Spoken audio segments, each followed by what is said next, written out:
साथियों नमस्कार, मैं आनंद। पॉलिटी के सीरीज की ये अगली वीडियो है। पिछले वीडियो तक में हमने डीपीएसपी तक सारा कवर कर लिया था। डीपीएसपी तक के रिगार्डिंग बहुत सारी चीज़ें हमने देखी कि कॉन्स्टिट्यूशन क्यों बना, डिबेट्स क्या हैं, फंडामेंटल राइट्स कहाँ से हमने लिया है, डीपीएसपी के क्या कंसर्न है, डिफरेंट एग्जामिनेशंस में पूछे गए प्रश्नों को भी हमने देखा। अब आज से हम स्टार्ट करेंगे यूनियन एग्जीक्यूटिव, और जिसका पहला टॉपिक है हमारा द प्रेसिडेंट। आइए इस कड़ी में हम आज की वीडियो को यहीं स्टार्ट करते हैं। अब कुछ चीजें यूनियन एग्जीक्यूटिव को स्टार्ट करने से पहले जिनको हमें सीखना है कि एग्जीक्यूटिव है क्या, व्हाट इज एग्जीक्यूटिव। तो यहां ध्यान रखिएगा, एग्जीक्यूटिव का मतलब है साथियों कि जैसे यदि हम भारत सरकार को एक एंटिटी माने किसी कंपनी के तरह, तो जैसे आप किसी कंपनी में देखते हैं कि बोर्ड ऑफ डायरेक्टर्स है, एमडी वगैरह जो है, जो कि उसके लिए फॉर्म करते हैं या फॉर्मूलाज बनाते हैं कंपनी के लिए, तो उसको क्या कहा जाता है, लेजिस्लेटिव, क्योंकि वो कानून बनाएगा। उसी तरीके से भारत सरकार यदि एक एंटिटी है तो लेजिस्लेटिव कौन होगा, विधायिका कौन होगा, संसद, जो कि भारत के लिए कानून बनाएगा। और उसी तरीके से उस बनाए गए कानून को जो पूरा मतलब लागू करवाने का काम करता है, जो उस बनाए गए कानून के अकॉर्डिंग काम करने का काम करता है, उसी को कहा जाता है एग्जीक्यूटिव। जैसे यदि हम कंपनी वगैरह के लिए बात करें तो बोर्ड ऑफ डायरेक्टर्स के नीचे के जो अधिकारी हैं, they are considered as the executive. तो यहां ध्यान रखिएगा कि नॉर्मली सरकार के लिए एग्जीक्यूटिव का काम कौन करता है, प्रेसिडेंट, प्राइम मिनिस्टर और अदर मिनिस्टर्स, ये सब सारे एग्जीक्यूटिव के पार्ट आते हैं। अब थोड़ा सा इससे आगे बढ़ने से पहले हम एक दो चीजें समझते हैं कि दो प्रकार के मुख्य रूप से व्यवस्थाएं होती हैं एग्जीक्यूटिव के लिए, पार्लियामेंट्री और प्रेसिडेंशियल। पार्लियामेंट्री मतलब संसदात्मक सरकार, प्रेसिडेंशियल मतलब अध्यक्षात्मक सरकार।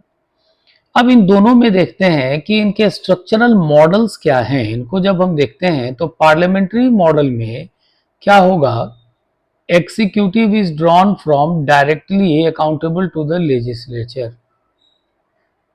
एग्जीक्यूटिव को हम कहां से चुनते हैं, लेजिस्लेचर, विधायिका से।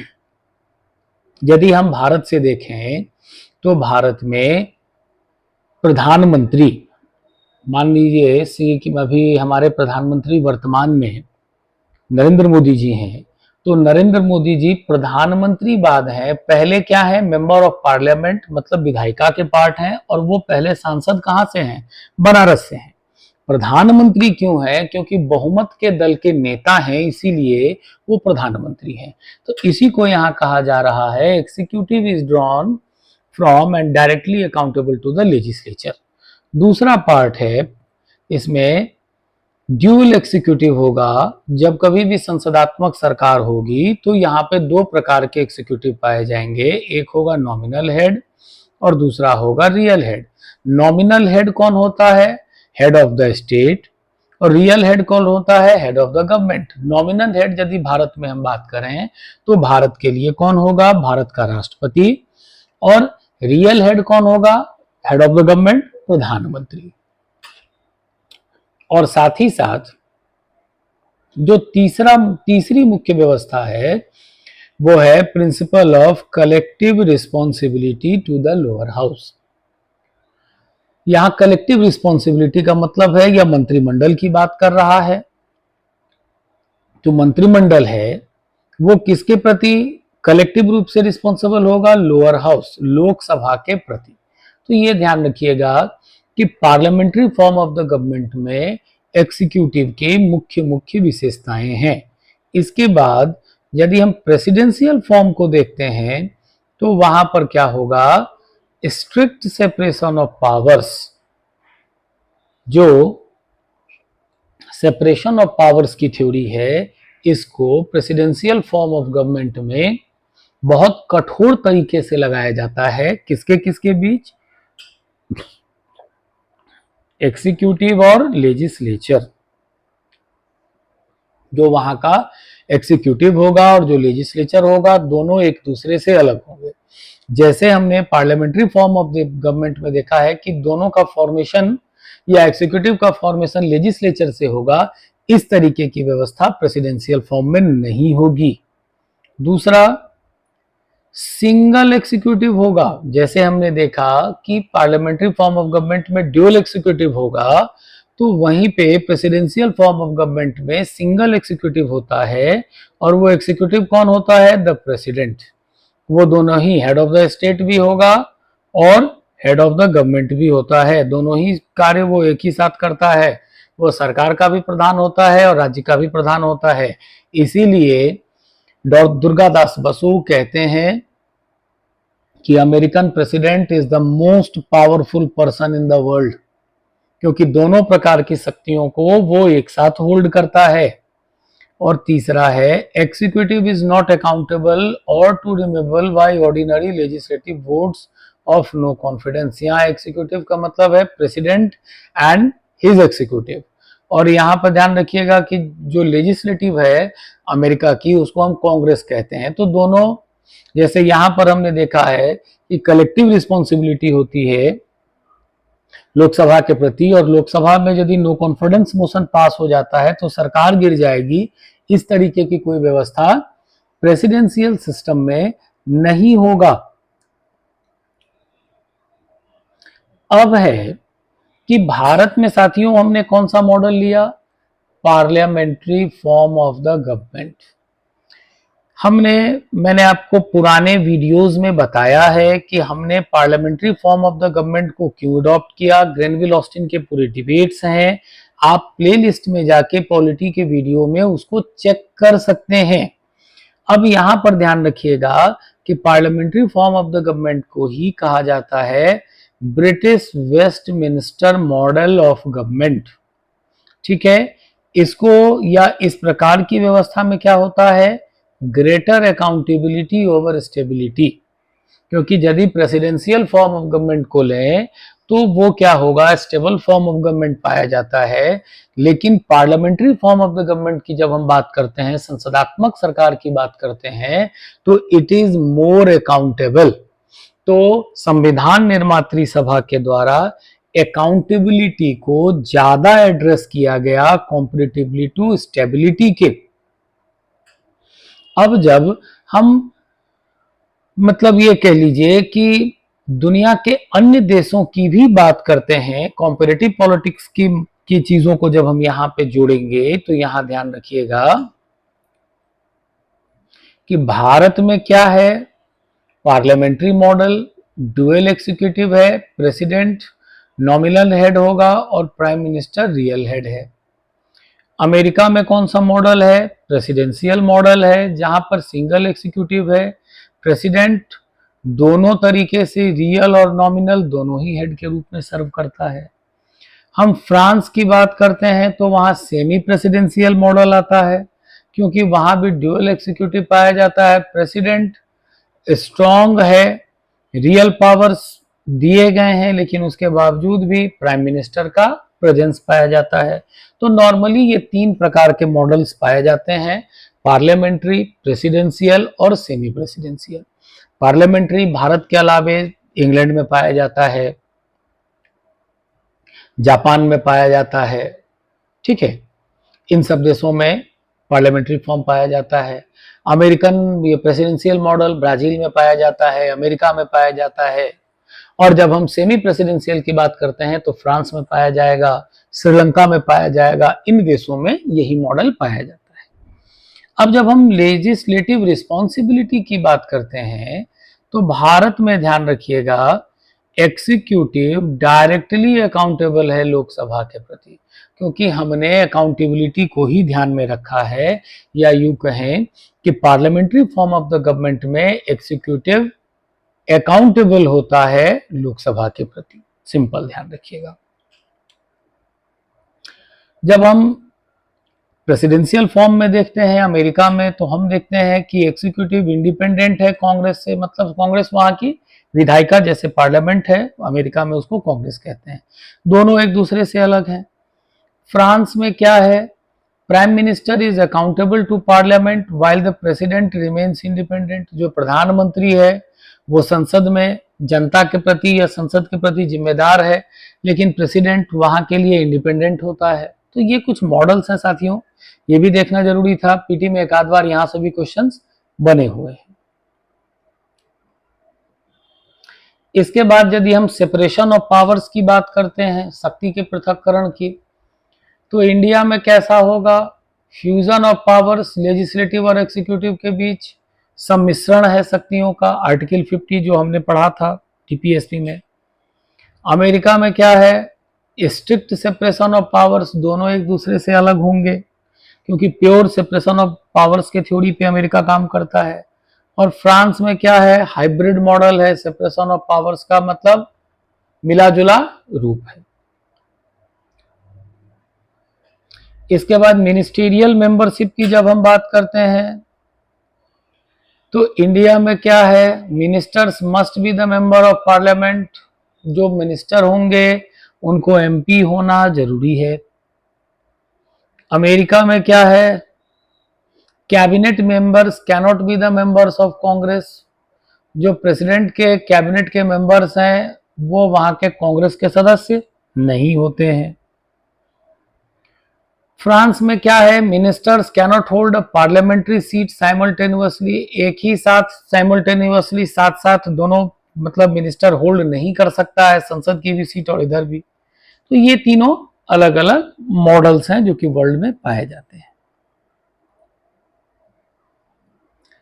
इसके बाद है साथियों कि भारत में ऑफिस ऑफ द प्रेसिडेंट, यहां ध्यान रखिएगा कि जब भी हम ऑफिस ऑफ द प्रेसिडेंट की बात करते हैं तो ये पार्ट 5 में चैप्टर 1 में है कॉन्स्टिट्यूशन के। प्रेसिडेंट क्या है, सेरिमोनियल हेड है और कॉन्स्टिट्यूशनल हेड है रिपब्लिक ऑफ इंडिया के, भारत के गणराज्य के ये संवैधानिक प्रमुख भी हैं और सेरेमोनियल प्रमुख भी हैं। अब इनके लिए कुछ मतलब जब हम आर्टिकल्स के प्रोविजंस की बात करते हैं तो कुछ आर्टिकल्स हैं, यहां ध्यान रखिएगा। आर्टिकल 52 ये क्या करता है, there shall be a president of India, ये कहता है कि भारत में राष्ट्रपति होंगे, इसमें कहीं कोई संदेह नहीं होगा कि राष्ट्रपति नहीं होंगे, राष्ट्रपति होना आवश्यक है, शैल शब्द का प्रयोग किया गया है। 53 कहता है कि executive powers of the union किस में दिए जाएंगे, प्रेसिडेंट में दिए जाएंगे। ये जो कि संघ के एग्जीक्यूटिव कार्यकारी शक्तियां हैं, इसका वास किस में होगा, राष्ट्रपति में वास होगा। और राष्ट्रपति उसको कैसे प्रयोग करेंगे, टू बी एक्सरसाइज्ड डायरेक्टली और थ्रू सबऑर्डिनेट ऑफिसर्स। किसके थ्रू एक्सरसाइज करेंगे, या तो डायरेक्टली खुद एक्सरसाइज करेंगे, नहीं तो थ्रू सबऑर्डिनेट ऑफिसर्स अपने अधीनस्थों के द्वारा करेंगे। अब यहाँ सबऑर्डिनेट ऑफिसर्स का मतलब क्या है, इसका एक्सटेंशन ध्यान रखिएगा आर्टिकल 74 और 75 है, जिसमें सबऑर्डिनेट ऑफिसर्स का मतलब है prime minister and his cabinet. और तीसरा है article 53(2) vest the supreme command of the defence forces of the union in the president. ये कहता है कि जो डिफेंस फोर्सेस की सुप्रीम कमांड है ये भी किसके पास है, प्रेसिडेंट के पास है। ठीक है, अब यहां पे हम देखें हैं तो कॉन्स्टिट्यूशनल स्टेटस, जब हम प्रेसिडेंट के कॉन्स्टिट्यूशनल स्टेटस को चेक करते हैं तो प्रेसिडेंट क्या है, हेड ऑफ द स्टेट है, जिनके लिए पॉलिटिकल साइंस में टर्म यूज किया जाता है डी ज्यूरो एक्सिक्यूटिव। तो यहां पर हेड ऑफ द स्टेट का मतलब क्या होगा, प्रेसिडेंट रिप्रेजेंट्स द नेशन, राष्ट्रपति राष्ट्र को रिप्रेजेंट करते हैं but does not rule it, लेकिन रूल नहीं करेंगे, क्यों, प्रधानमंत्री रूल करते हैं।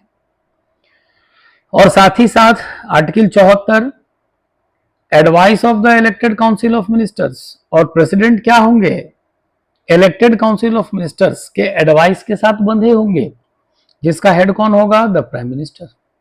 अध्यक्ष कौन होंगे? प्रधानमंत्री।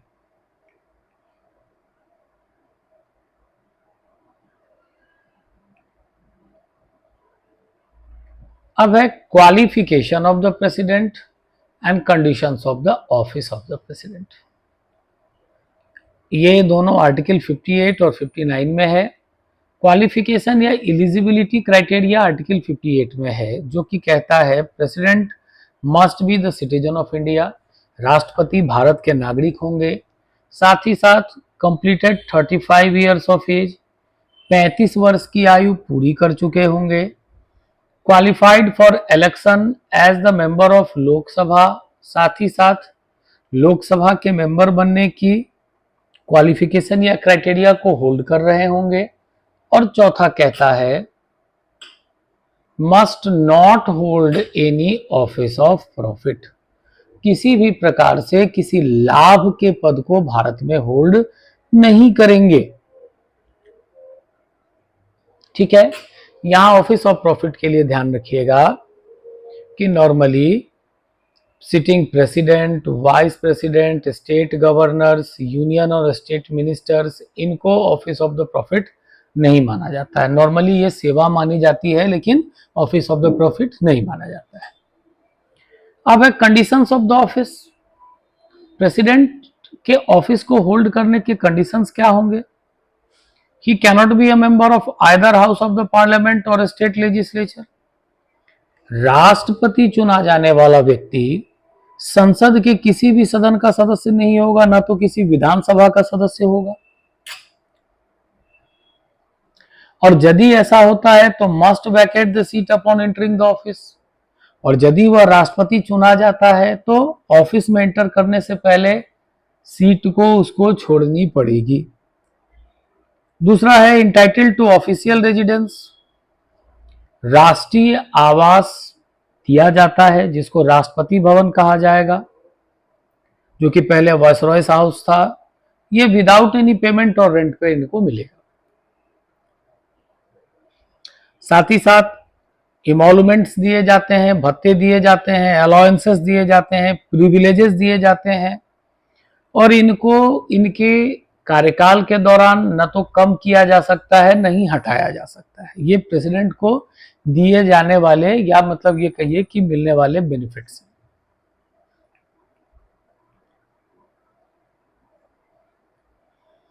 अब है election of the president. Important है साथियों, ध्यान रखिएगा। इलेक्शन ऑफ द प्रेसिडेंट, इसके लिए मतलब कैसे इलेक्शन ऑफ द प्रेसिडेंट किया जाएगा? तो इलेक्टोरल कॉलेज से, इलेक्टोरल कॉलेज के थ्रू प्रेसिडेंट को चुना जाता है। अब जब हम देखेंगे तो इलेक्टोरल कॉलेज का कंपोजिशन आर्टिकल 54 में बताया गया है। इसके लिए ध्यान रखिएगा कि कहा जाता है कि president is indirectly elected by the electoral college. इस इलेक्टोरल कॉलेज से इनडायरेक्टली चुना जाएगा, जिसमें होंगे कौन कौन? Elected members both houses of the parliament, संसद के दोनों ही सदनों के इलेक्टेड मेंबर्स होंगे, लोकसभा और राज्यसभा के।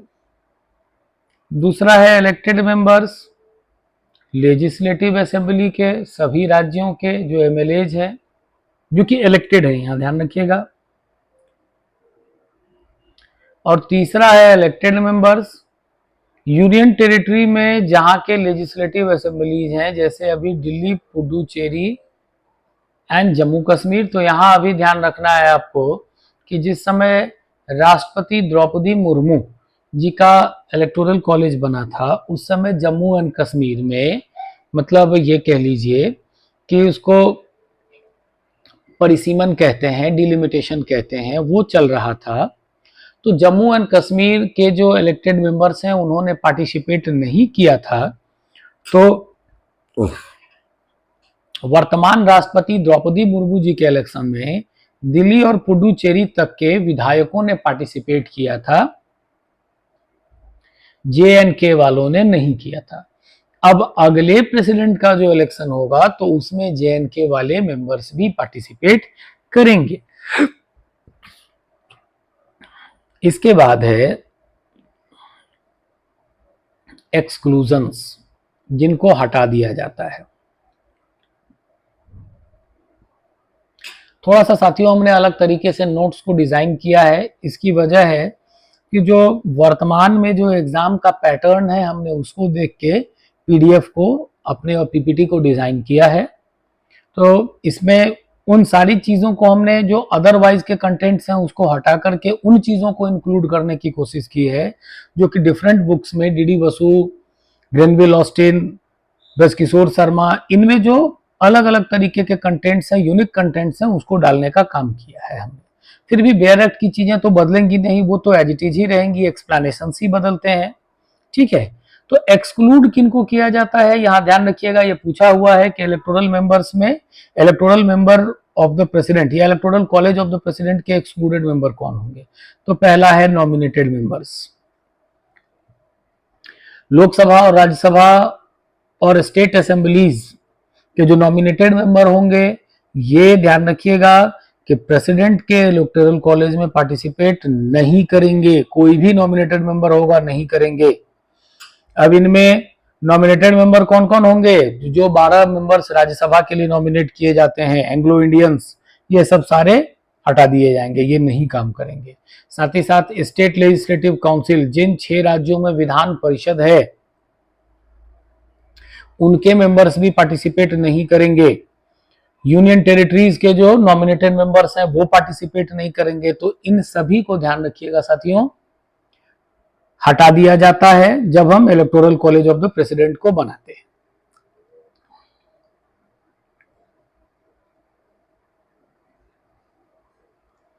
इसके बाद है सिस्टम ऑफ इलेक्शन।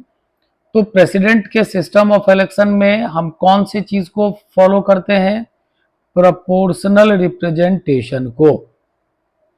यहां ध्यान रखिएगा कि प्रोपोर्शनल रिप्रेजेंटेशन की जब हम साथियों बात करेंगे तो प्रोपोर्शनल रिप्रेजेंटेशन की थ्योरी देता है जॉन स्टुअर्ट मिल। JS मिल इंग्लैंड का बहुत बड़ा राजनीतिक दार्शनिक था।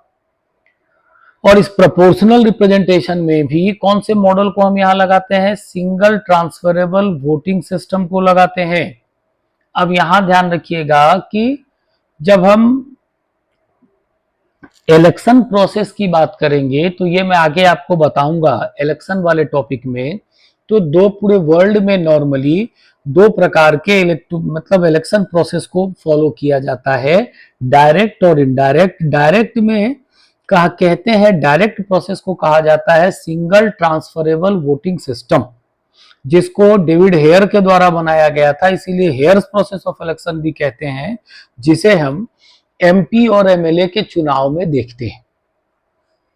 उसके अपने कुछ बेनिफिट्स हैं, कुछ ड्रॉबैक्स हैं, वो सब हम वहां डिस्कस करेंगे। और इनडायरेक्ट इलेक्शंस को भी साथियों हम 2 भागों में बांटते हैं। एक है ग्रिड सिस्टम, जो कि ग्रिड सिस्टम में normally single transferable voting system को वो रिप्लेस करेगा, उसमें माइनॉरिटीज वगैरह की चीजों को भी वहां जगह मिलेंगी। और दूसरा है सिंगल ट्रांसफरेबल वोटिंग सिस्टम, जो कि हम भारत में राष्ट्रपति, उपराष्ट्रपति, राज्यसभा, इन जगहों के मेंबर्स के लिए लगाते हैं। साथ ही यहां ध्यान रखिएगा कि सेक्रेट बैलेट प्रयोग किया जाता है, मतलब यहां भी ये पता नहीं लगेगा कि किसने वोट दिया, किसको वोट दिया। employs mathematically weighted voting to ensure parity across the states between union and the states। साथ ही साथ ध्यान रखिएगा कि सेक्रेट बैलेट पर वोटिंग करवाई जाती है और वेटेज निकाला जाता है। वेटेज निकालने का मतलब है कि स्टेट के जो MLAs हैं कितने वोट्स गिरेंगे, इसको काउंट किया जाता है। अब इसके लिए फॉर्मूला यूज किया जाता है कि वैल्यू ऑफ 1 MLA वोट, एक MLA के वोट की वैल्यू निकालने के लिए उस राज्य के पूरे पॉपुलेशन को इलेक्टेड मेंबर्स से जितने हैं उससे डिवाइड करके 1000 से भागा कर दिया जाता है, तो एक MLA की वोट निकल जाती है। इसी तरीके से MP के वोट को निकालते हैं, total value of all MLA, पूरे भारत के MLAs के जितनी वैल्यू है। इसके बाद total elected members of the president से उसको, पार्लियामेंट से उसको डिवाइड कर दिया जाता है। तो हम एक एमपी के वोट को निकाल लेते हैं और इन सबको ऐड ऑन करके तब जाकर के वोटिंग करवाई जाती है। और वोटिंग जो करवाई जाती है, यहां ध्यान रखिएगा कि सिंगल ट्रांसफरेबल वोटिंग सिस्टम में प्रेफरेंस देखा जाता है साथियों। इसको प्रेफरेंशियल वोटिंग भी कही जाती है।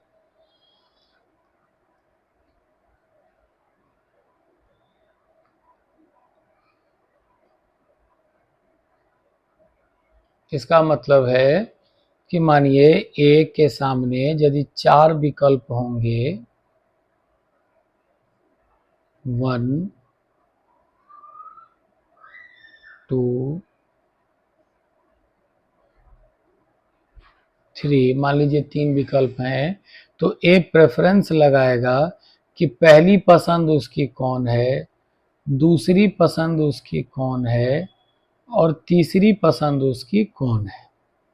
अब पहले राउंड की काउंटिंग में यदि पूरी चीजें नहीं होंगी तो जिसको सबसे कम वोट दिया जाएगा उसको हटा दिया जाता है, उसके सेकंड राउंड की काउंटिंग की जाती है, फिर देखा जाता है। इस तरीके से हम निकालते हैं।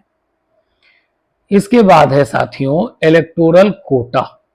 अब यहां ध्यान रखिएगा कि सिंगल ट्रांसफरेबल वोटिंग सिस्टम में हम इलेक्टोरल कोटा नहीं देखते हैं, क्योंकि वहां जिसको सबसे ज्यादा वोटें मिलेंगी वो जीतता है। यही उसका ड्रॉबैक भी है, चर्चा करेंगे हम आगे।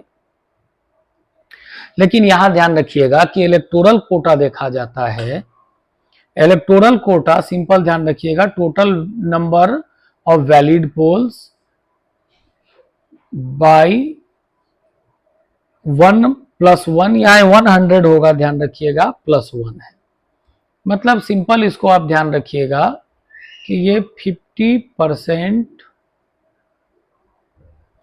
+1, मतलब 51% जिसको वोट्स मिलेंगे ये माना जाएगा कि वो जीत गया। ये वाला सिस्टम इसमें लगेगा।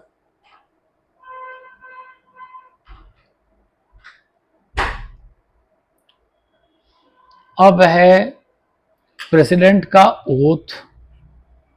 ओथ, टेनियर कितने दिनों तक काम करेंगे और रेजिग्नेशन, ये तीनों चीजें 56, 57 और 60 आर्टिकल्स में है। ओथ कहा जाता है आर्टिकल 60 में कि प्रेसिडेंट को ओथ कौन दिलवाते हैं, तो चीफ जस्टिस ऑफ इंडिया। काफी इंपॉर्टेंट है। चीफ जस्टिस ऑफ इंडिया नहीं होंगे तो सीनियर मोस्ट जज सुप्रीम कोर्ट के। और यहां ध्यान रखना है कि चीफ जस्टिस ऑफ इंडिया को कौन ओथ दिलवाएगा, प्रेसिडेंट ओथ दिलवाते हैं। इसके बाद है एग्जीक्यूटिव ऑफ द ऑफिस का हेड होगा। ये ओथ के अंदर मतलब कौन कौन सी चीजें कही जाती हैं, preserve, protect and defend the constitution and the law, devote to the service and wellbeing of the people of India. ये सारी चीजें ओथ में दी गई हैं, जो कि ध्यान रखिएगा 3rd शेड्यूल में सारी चीजें ये मेंशन की गई है।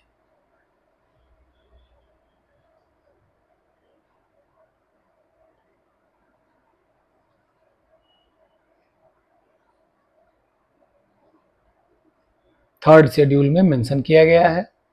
इसके बाद टेनियर and re election of the president है। ये ध्यान रखिएगा टर्म 5 सालों के लिए होगा, जिस दिन से प्रेसिडेंट ऑफिस में एंटर करेंगे या ज्वाइन करेंगे।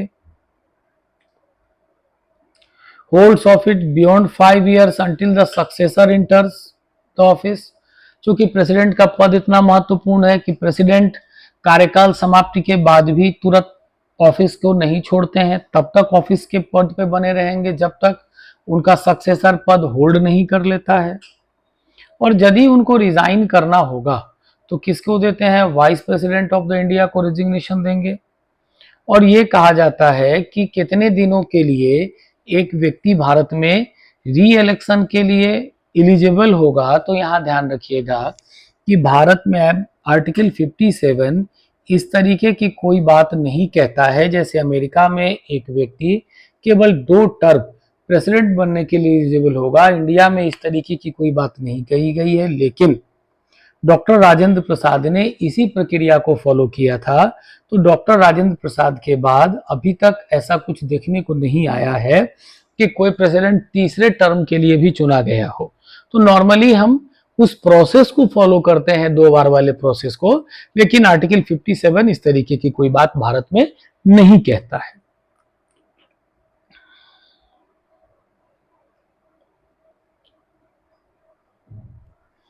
अब है कि चूंकि चेक एंड बैलेंस है तो प्रेसिडेंट भी अपने आप में एक जगह तो ये कह लीजिए कि बाउंड भी है कि prime minister and his cabinet की बातों को लेकर के। अब मान लीजिए कि दूसरे तरीके से यदि प्रेसिडेंट ने कुछ ऐसा काम किया हो जिससे वायलेशन ऑफ द कॉन्स्टिट्यूशन हुआ हो, संविधान का उल्लंघन हुआ हो, तो क्या किया जा सकता है? तो उनको हटाने की भी व्यवस्था है, जिसको कहा जाता है इम्पीचमेंट।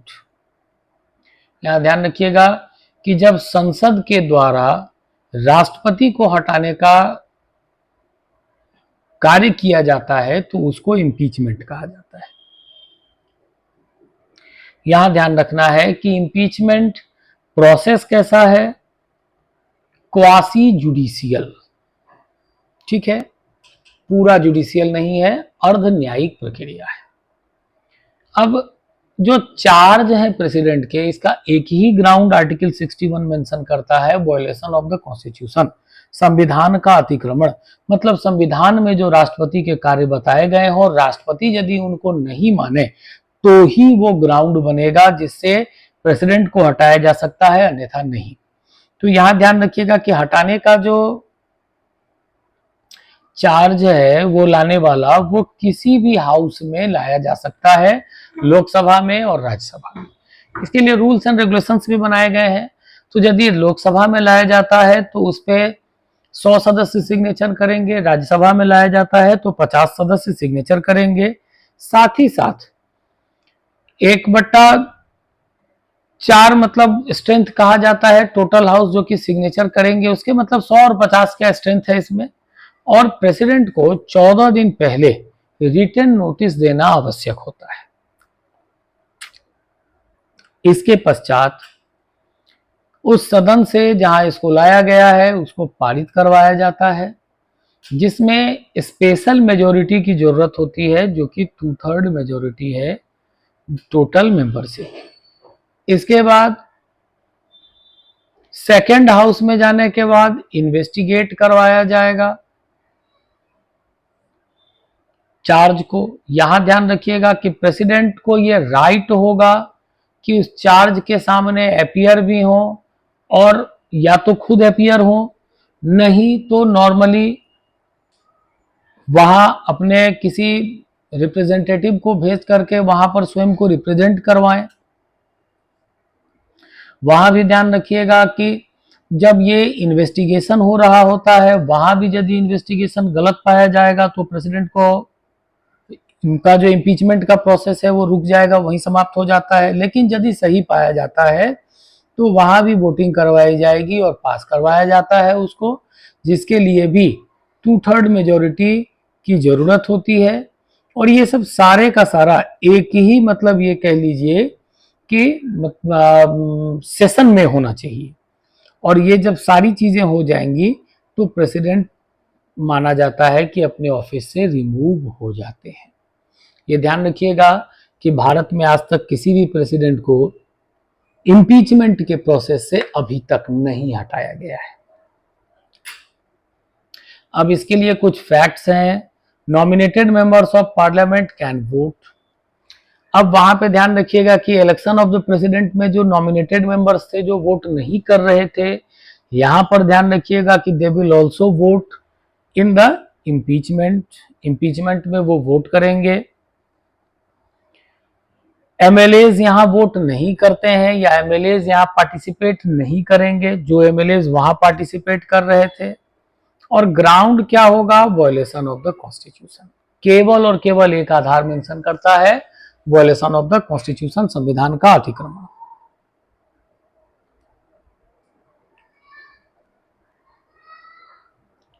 इसके बाद है vacancy in the presidential office.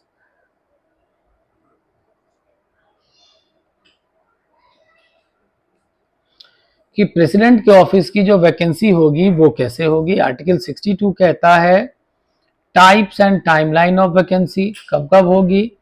Expiration of the 5-year tenure, 5 साल समाप्त हो जाने के बाद।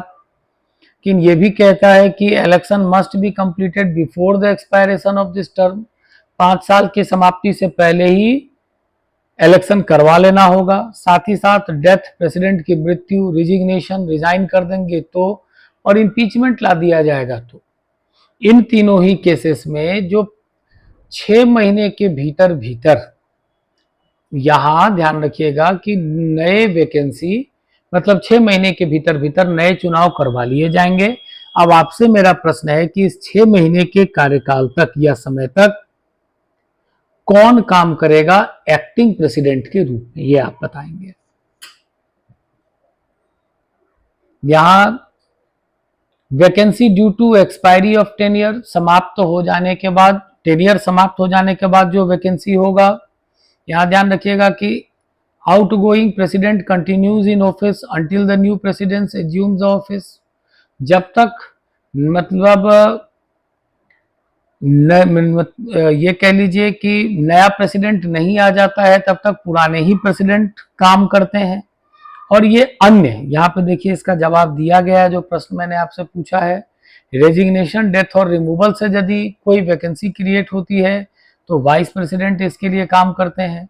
वाइस प्रेसिडेंट नहीं होंगे तो चीफ जस्टिस इसके लिए काम करेंगे, और चीफ जस्टिस भी यदि अवेलेबल नहीं होंगे तो सीनियर मोस्ट जज जो सुप्रीम कोर्ट के होंगे वो ऐसा काम करते हैं।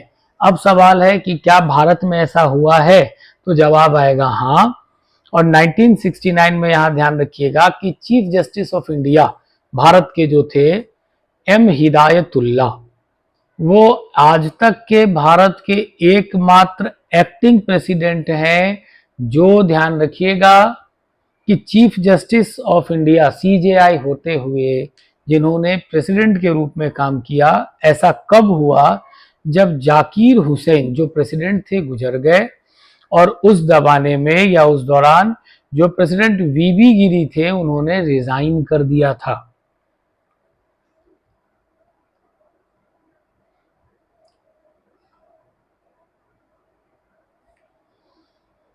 अब है पावर्स ऑफ द प्रेसिडेंट, इसमें executive and appointment powers of the president. तो यहां ध्यान रखिएगा कि आर्टिकल 53, 74 और 75 से लिया गया है एग्जीक्यूटिव फंक्शंस प्रेसिडेंट के।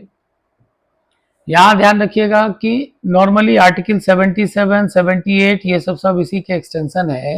एग्जीक्यूटिव फंक्शंस का मतलब होगा कि प्रेसिडेंट जो भी एग्जीक्यूटिव के हेड के रूप में मतलब काम करेंगे वो एग्जीक्यूटिव फंक्शंस हो गए।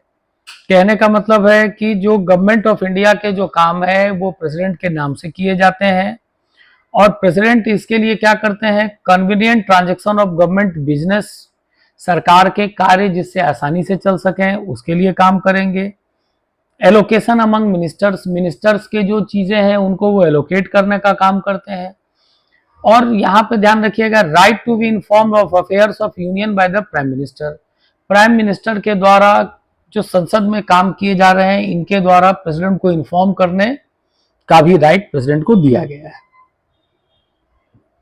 अब एग्जीक्यूटिव फंक्शंस में वो किन किन के अपॉइंटमेंट्स या कौन कौन से अपॉइंटमेंट करेंगे, दिस इज वेरी इंपॉर्टेंट। पहला है prime minister and his cabinet, दूसरा है अटॉर्नी जनरल, तीसरा है सीएजी, चौथा है chief election commissioner and election commissioners, पांचवा है chairman and the member of UPSC, छठा है स्टेट के गवर्नर्स, और सातवां है chairman and the member of the finance commission. ये सारे के सारे अपॉइंटमेंट्स हैं जो कि प्रेसिडेंट के द्वारा किए जाते हैं।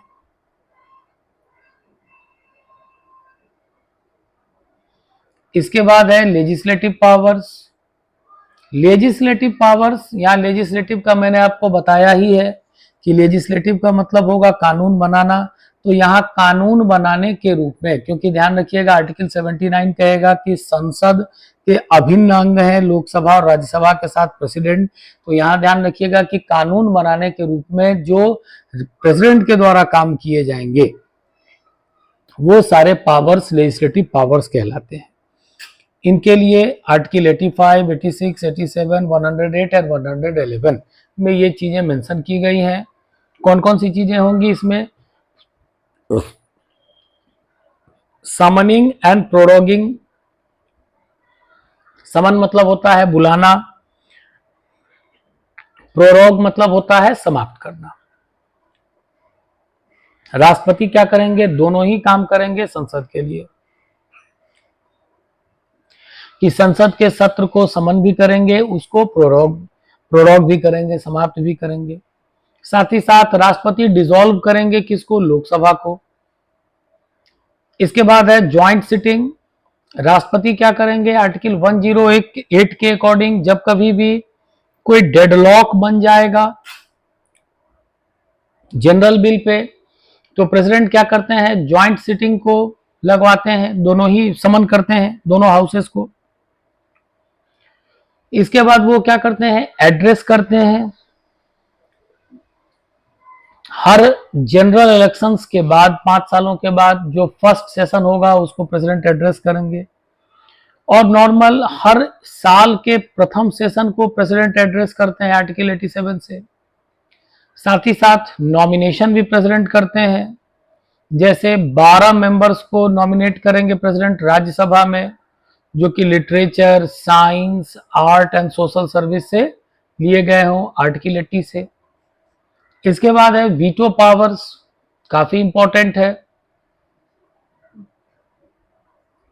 वीटो की जब हम साथियों बात करते हैं तो वीटो स्पेशल पावर होता है। यहां ध्यान रखिएगा, मैंने जामिया वाले क्लासेस में ये करवाए भी थे वीटो पावर्स, अलग से वीडियो भी पड़ी होगी मेरी बनो आईएएस के वेबसाइट पे और यूट्यूब के चैनल पे, आप वहां भी जाकर के चेक कर सकते हैं। यहाँ भी मैं अलग से भी वीडियो बना दूंगा। वीटो ध्यान रखिएगा कि स्पेशल पावर्स हैं जो कि प्रेसिडेंट को दिए जाते हैं। इंग्लैंड में इसका विकास हुआ, एक्स्ट्राऑर्डिनरी पावर्स हैं ये, जो कि वहां के राजा या मान लीजिए कि जो रानी है जो उनको दिया जाता है। क्यों दिया जाता है? कि मान लीजिए कि संसद कभी कोई ऐसा कानून बनाए जिससे जो उनकी पावर्स हैं उनको कम किया कर दिया जाएगा, या मान लीजिए कि कोई ऐसा कानून बनाए जिससे कुछ बहुत ज्यादा नुकसान हो सकता है, तो हेड ऑफ द स्टेट है वो क्या करता है? वीटो लगा के उसको रोकने का काम करता है। यहीं से कंसेप्ट आया है। तो धीरे धीरे करके जब लिखित संविधान बना तो अमेरिकन कॉन्स्टिट्यूशन में इसको एज इट इज प्रेसिडेंट को पावर दे दिया जाता है, और वहीं से दूसरे देशों के संविधानों में भी प्रेसिडेंट को ये पावर्स दिए जाते हैं। तो यहां ध्यान रखिएगा कि 3 प्रकार के वीटो भारत के प्रेसिडेंट को है: एब्सोल्यूट वीटो, सस्पेंसिव वीटो और पॉकेट वीटो।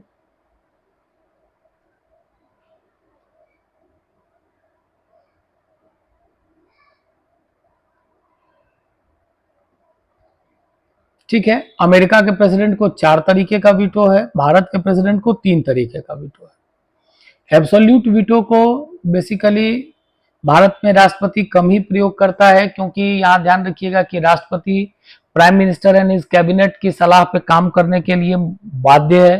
तो यदि वो एब्सोल्यूट वीटो को लगा करके किसी बिल को प्रॉपर तरीके से रोक देगा तो वो वायलेशन ऑफ द कॉन्स्टिट्यूशन का ग्राउंड बन जाएगा, और आर्टिकल 61 के तहत उस पे इम्पीचमेंट की प्रक्रिया को चलाया जा सकता है। इसीलिए एब्सोल्यूट वीटो का प्रयोग बहुत कम होता है भारत में, या नहीं के बराबर ही हुआ है। केवल एक एग्जांपल मिलता है राजेंद्र प्रसाद का। सस्पेंसिव वीटो कि नॉर्मली जब किसी बिल को प्रेसिडेंट एक बार संसद के पास पुनर्विचार के लिए भेजेंगे, वहीं पे ध्यान रखिएगा कि संसद सिंपल मेजोरिटी से इसको खारिज कर सकती है। बिल को फिर से पारित करके प्रेसिडेंट के पास भेजेगी, और प्रेसिडेंट इस पे अपनी राय देने के लिए या अपना सिग्नेचर करने के लिए फोर्स्ड है। और तीसरा है पॉकेट वीटो, जब ना तो वो किसी बिल पे हाँ कहेंगे ना कहेंगे और उसको अंडर द टेबल कर लेंगे। तो यहां ध्यान रखिएगा कि ज्ञानी जैल सिंह का एग्जाम्पल आता है, जिन्होंने डाकटार विधेयक को पॉकेट वीटो लगा दिया था। ठीक है, तो यहाँ भी पॉकेट वीटो का भी ध्यान रखिएगा कि अमेरिका से आता है, लेकिन इंडिया में प्रेसिडेंट को ये ज्यादा पावर है, क्योंकि अमेरिकन प्रेसिडेंट को केवल 10 दिनों का पावर पॉकेट वीटो के लिए है, और इंडियन प्रेसिडेंट के लिए पॉकेट वीटो का कोई टाइम पीरियड नहीं मेंशन किया गया है। इसके बाद है ऑर्डिनेंस। ऑर्डिनेंस के लिए ध्यान रखिएगा कि मैंने आपको पढ़ा रखा था, चार्टर्ड एक्ट 1861 से ऑर्डिनेंस के पावर्स दिए जाते हैं गवर्नर जनरल को। वही पावर यहाँ पे ध्यान रखिएगा कि प्रेसिडेंट को दिया गया है कि जब कभी भी संसद चल नहीं रहा हो और कोई अचानक से बहुत इंपॉर्टेंट चीज आ जाती है, तो प्रेसिडेंट के पास पावर है, लेजिस्लेटिव पावर है, जिसको ऑर्डिनेंस कहा जाता है, कि प्रेसिडेंट उस कंडीशन में ऑर्डिनेंस प्रोमलगेट करेंगे, जिसको ध्यान रखिएगा कि जब पार्लियामेंट सेशन में नहीं हो तभी ऐसा होगा। अब ऑर्डिनेंस के लिए एसेंशियल कंडीशंस क्या सब होंगे? व्हेन आइदर और बोथ हाउसेस, संसद के ना चल रहे हों, houses of the parliament is not in the session, संसद का सत्र ना चल रहा हो, को एक्सटेंसिव स्कोप होगा, सेम फोर्स होगा जैसा संसद के द्वारा बनाया गया कानून का होगा, लेकिन इसके द्वारा भी फंडामेंटल राइट्स को वायलेट नहीं किया जाएगा। पार्लियामेंट्री अप्रूवल की जरूरत होती है कि जब अगली बार संसद के दोनों सत्र बैठेंगे तो इसको ध्यान रखिएगा कि ऑर्डिनेंस को दोनों ही सदनों से पारित करवाना जरूरी होता है, नहीं तो ऑर्डिनेंस समाप्त हो जाएगा। और जब इस ऑर्डिनेंस को दोनों ही सदन पारित कर देते हैं तो ये ऑर्डिनेंस कानून बन जाएगा। एक्सपायरी कितने दिनों में ये समाप्त होगा, तो यहां ध्यान रखिएगा, सीजेस टू ऑपरेट 6 वीक। ठीक है, तो यहां ध्यान रखिएगा कि पार्लियामेंट लगने के बाद, मतलब दोनों सदन के चालू होने के बाद या सेशन के चालू होने के 6 वीक के अंदर अंदर ये समाप्त हो जाएगा। तो maximum duration 6 months plus 6 week का होगा ऑर्डिनेंस का।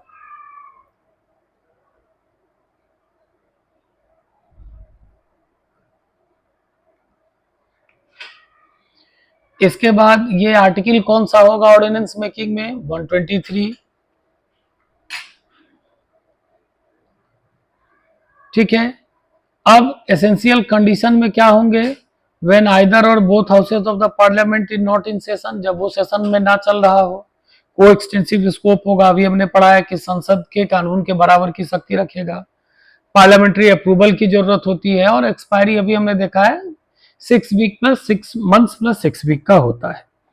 अब इसमें ध्यान रखिएगा कि डीसी वाधवा के केस में और कृष्ण कुमार सिंह के केस में ये सुप्रीम कोर्ट कहती है कि promulgation of ordinance without laying them before the legislature is an unconstitutional fraud of the constitution, कि बिन ऑर्डिनेंस को, एक ही ऑर्डिनेंस को बार बार पारित नहीं किया जा सकता है, कि ये क्या हो जाएगा, कॉन्स्टिट्यूशन के लिए फ्रॉड हो जाएगा।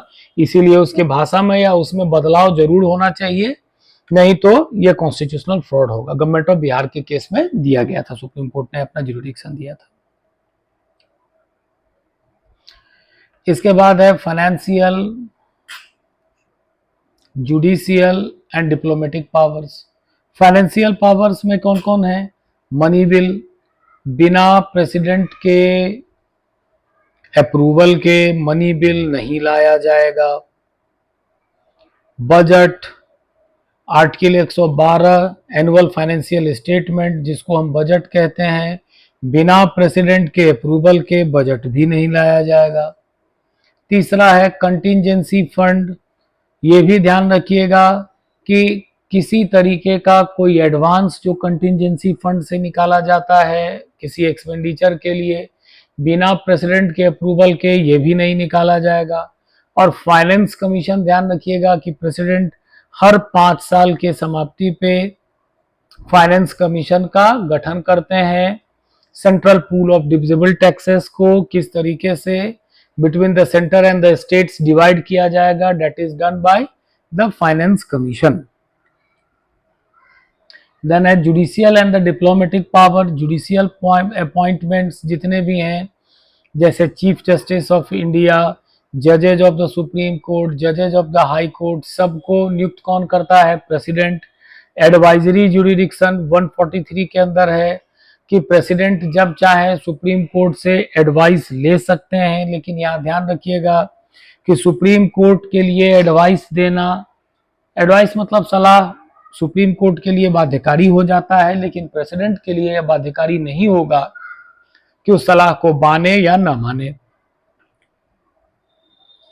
डिप्लोमेटिक पावर्स की जब हम बात करते हैं कि president represents India in international forums, जितने भी इंटरनेशनल फोरम हैं इन सब में भारत को कौन रिप्रेजेंट करता है? प्रेसिडेंट रिप्रेजेंट करते हैं। नेगोशिएट ट्रीटीज, जो भी ट्रीटीज वगैरह है उनमें सब में नेगोशिएशन का काम प्रेसिडेंट करते हैं।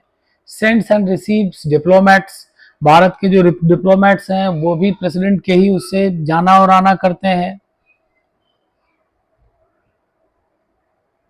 इसके बाद है पार्डनिंग पावर, क्षमादान की शक्ति।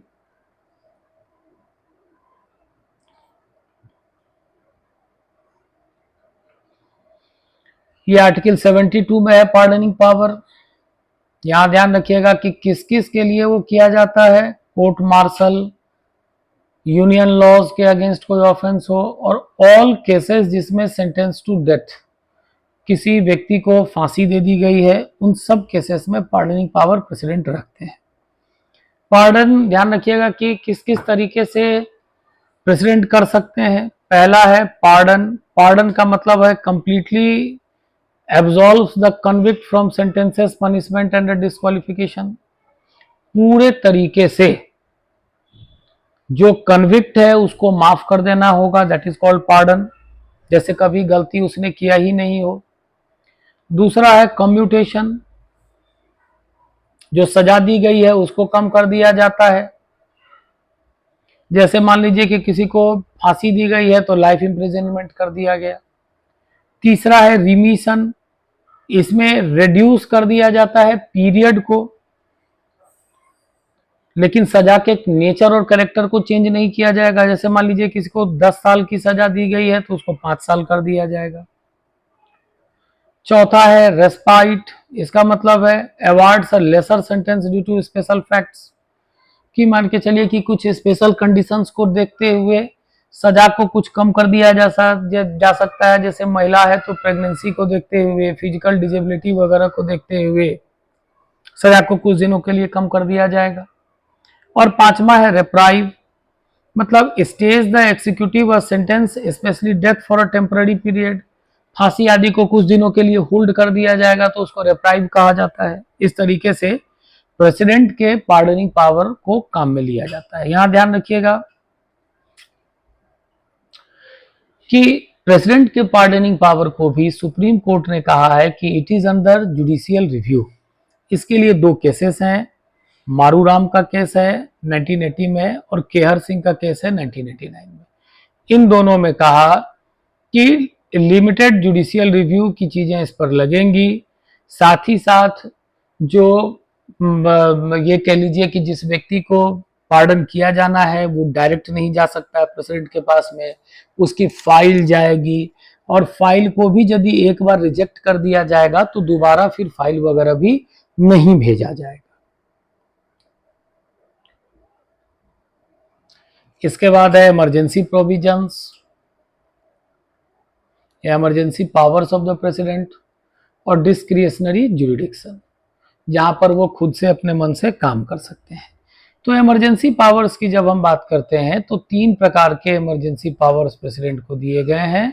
पहला है नेशनल इमरजेंसी, आर्टिकल 352 में इसका मेंशन किया गया है कि जब कभी भी वॉर और एक्सटर्नल एग्रेशन और आर्म्ड रिविलियन की बात होगी तो प्रेसिडेंट क्या कर सकते हैं? नेशनल इमरजेंसी को डिक्लेयर कर सकते हैं। लेकिन ऐसा करने से पहले आप ध्यान रखिएगा कि रिकमेंडेशन ऑफ द कैबिनेट जरूरी है, रिटन रिकमेंडेशन। 1975 में जब इमरजेंसी लगाया गया है तो ऐसे चेंजेस किए गए हैं। दूसरा है प्रेसिडेंट्स रूल स्टेट इमरजेंसी, ये आर्टिकल 356 और 365 के द्वारा लगेगा कि जब कोई भी स्टेट असेंबली, ध्यान रखिएगा, अकॉर्डिंग टू कॉन्स्टिट्यूशन काम नहीं करेगा और सेंटर के बताए गए डायरेक्शंस के अगेंस्ट काम करेगा तो प्रेसिडेंट रूल लगेगा। और फाइनेंशियल इमरजेंसी है 360 में कि जब कभी भी ऐसे कंडीशन लगेंगे कि स्टेबिलिटी और क्रेडिट थ्रेटेंड हो तो बेसिकली फाइनेंशियल इमरजेंसी इंडिया में लगेगी। इसके बाद है डिस्क्रिएशन, जब पीएम एडवाइस एन अवेलेबल हो। डिस्क्रिएशन का मतलब होता है जहां राष्ट्रपति अपने मन से स्वविवेक से काम करेंगे और प्रधानमंत्री के एडवाइस की जरूरत यही नहीं हो। कुछ कुछ केसेस हैं या कुछ कुछ परिस्थितियां हैं। पहला अपॉइंटमेंट ऑफ द प्रेसिडेंट, जब हंग पार्लियामेंट होगा जहां पर किसी भी पार्टी को क्लियर मेजॉरिटी नहीं होगी तो वहां पर प्रेसिडेंट अपने डिस्क्रिशनरी पावर्स को यूज करेंगे। Dismissal of the council of ministers, जब ध्यान रखिएगा कि लोकसभा में कोई मंत्री या कोई मंत्रिमंडल अपना कॉन्फिडेंस खो देगा और रिजिग्नेशन करने से मना कर देगा तो वहां भी प्रेसिडेंट डिस्क्रिशनरी पावर का प्रयोग करेंगे। जैसे अभी बंगाल का केस आया है, ममता बनर्जी ने रिजाइन करने से मना कर दिया था तो गवर्नर को भी ये पावर है। गवर्नर ने यही dismissal of the council of ministers को खुद से डिसमिस किया।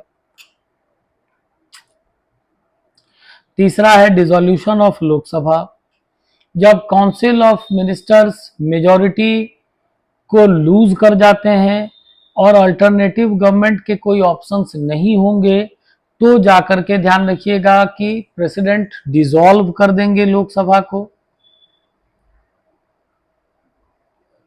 अब साथियों प्रीवियस ईयर के क्वेश्चन है, 2018 का पेपर है आईएएस का। With reference to the legislative powers of the president of India consider the following statement.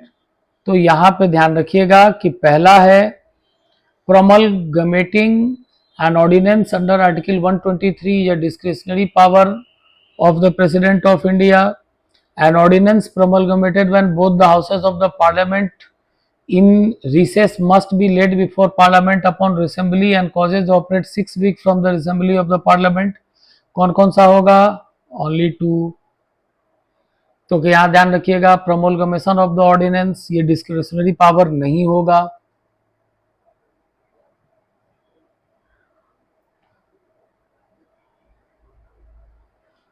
दूसरा है 2018 का इलेक्टोरल कॉलेज और वोटिंग से रिलेटेड क्वेश्चन।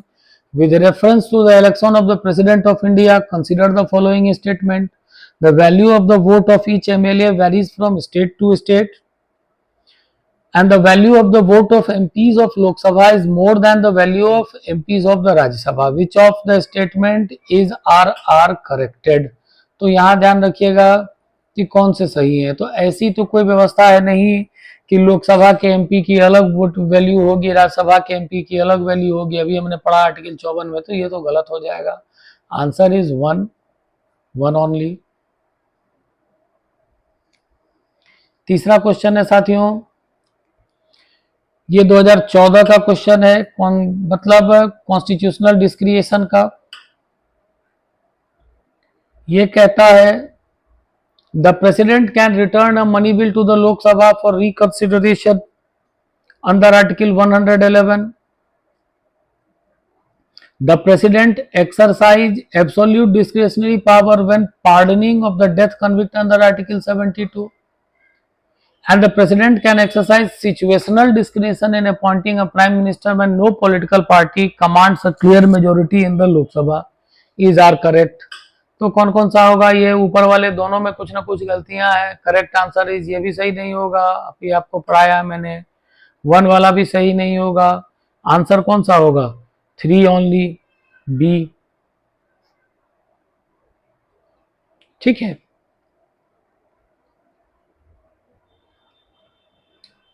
इस तरीके से साथियों आज आप देखेंगे कि एक बहुत बड़े टॉपिक को हमने इन सिंपल क्रक्स निकाल करके पढ़ने का काम किया है। जो जो मेजर इंपॉर्टेंट पार्ट्स हैं उनको कवर करने का काम किया है। और केवल इसी वीडियो को देखने से आपको किसी भी पॉलिटी की किताब की को पढ़ने की जरूरत नहीं है। इंडिया के आईएएस और पीसीएस के जो भी क्वेश्चंस हैं वो आपसे बनेंगे। फिर भी आपको कोई दिक्कत है या किसी प्रश्न में आपको कोई दिक्कत आ रही है सॉल्व करने में, कहीं कोई डाउट्स है, तो आप बेझिझक मेरे नंबर पर कॉल करके मेरे से बातें कर सकते हैं, मुझको मैसेज कर सकते हैं, जिनको मैं अगले वीडियो में आपके साथ साझा करने का प्रयास करूंगा। तब तक के लिए मुझे आज दीजिए इजाजत, मिलते हैं हम अगली वीडियो में। धन्यवाद, थैंक यू।